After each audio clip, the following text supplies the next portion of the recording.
болсын, құтты болсын, сіздерге де осындай жұмыс болсын. Енді келісім шарт алдында болған естеріңізде, а бүгін бүгісі үйінің кілтін алып, міне отбасымен, ағаның отбасы бүгін кірейін деп жатыр үйіне. Өте қуаныштымыз. Пәтерді алғансыз, шелеріңді бақытты болыңыз. Рахмет. Жүз жасаңыз. Рахмет. Бұл бала-шағаның қызын көріңіз. Рахмет. Барлық жақсы тілеймін сіздерге. Бұл кісі біздің президент Омар мырза. Рахмет сізге. Сізге рахмет. Көп рахмет.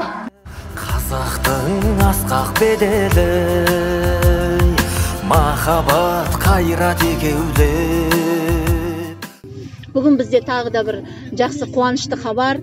Бүгін біздің Әбдіғаппар ағамыз Алматы қаласынан пәтер алып жатыр. Әбдіғаппар аға, сіздерді құттықтаймыз. Алған шаңырағыңыз биік болсын, ішіне қуаныш толы болсын, мерекелі, берекелі болсын. Енді сіз сондай Қазақстанда белгілі профессорсыз, профессор Күлбаев Әбдіғаппар ағамыз біздің қаншама қазақтың жанын алып қалған, қаншама ауру сырқат адамдарға көмегін көрсетіп, осы уақытқа шейін еңбек етіп келе жатқан үлкен ағамыз. Аға, сізге рахмет. Еңбегіңіз орасан зор. Біз қазір естіп жатырмыз сіздің еңбегіңіз туралы. Енді Тараздан көшіп келдіңіз. Көшіп келеміз деп жатырмыз. Көшіп келеміз.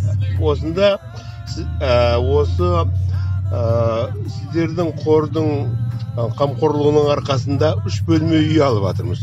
3 бөлмелі пәтер. Аллаға шүкір тауба. Әуелі бірінші Алла 18 мың қаланы жаратушы. Сонан кейін осы отбасы және жастардың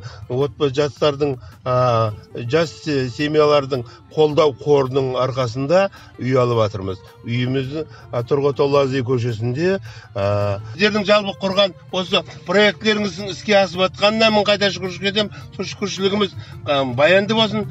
Бізге бұйырған пәтер сіздерге де берсін. Қуанышты болсын барлықтарыңыз.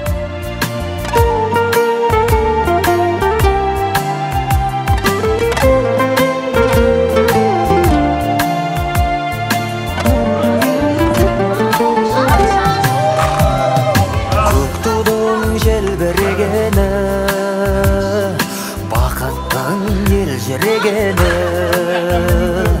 қиырда қалған қазақтың көзінің мөлдіргені.